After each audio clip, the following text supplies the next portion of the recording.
ഏട്ടാ ഞാനൊരു കാര്യം പറഞ്ഞ ഏട്ടൻ കേൾക്കോ? പറയടി ദേവി, നീ എന്ത് കാര്യം പറഞ്ഞിട്ടാ ഞാൻ കേൾക്കാതിരുന്നിട്ടുള്ളത്? നമുക്കേ ഈ പ്രാവശ്യത്തെ ഓണാഘോഷമില്ലേ, നമ്മുടെ തൊട്ടടുത്തുള്ള വൃദ്ധസദനമില്ലേ, അവിടുത്തെ അമ്മമാരുടെ കൂടെ ആയാലോ? അത് നല്ല കാര്യമാണ്. ഞാനും പറയാനിരിക്കുകയായിരുന്നു.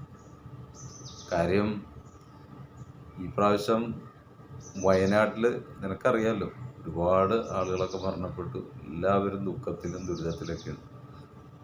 അപ്പം നമുക്ക് ഈ പ്രാവശ്യം ഓണാഘോഷം അങ്ങനെ ആക്കാം. നമ്മുടെ വീട്ടിൽ വേറെ ഒന്നും ചെയ്യേണ്ട ദേവി. എനിക്ക് ഒരുപാട് സന്തോഷമായി കേട്ടാ. ഞാൻ മനസ്സിൽ വിചാരിച്ചതിന് എൻ്റെ ഏട്ടനും മനസ്സിൽ വിചാരിച്ചു. ഇതാണ് മനപ്പൊരുത്തം എന്ന് പറയുന്നത്. അത് ശരിയാണ്.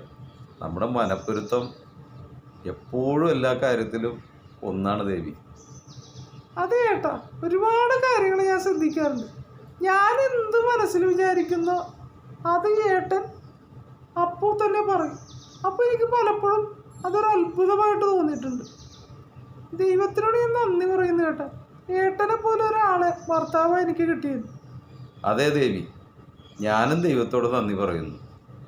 നിന്നെപ്പോലെ ഒരു പെണ്ണിനെ ഭാര്യയായി കിട്ടിയതിൽ ഞാൻ സന്തോഷിക്കുന്നു ദേവി.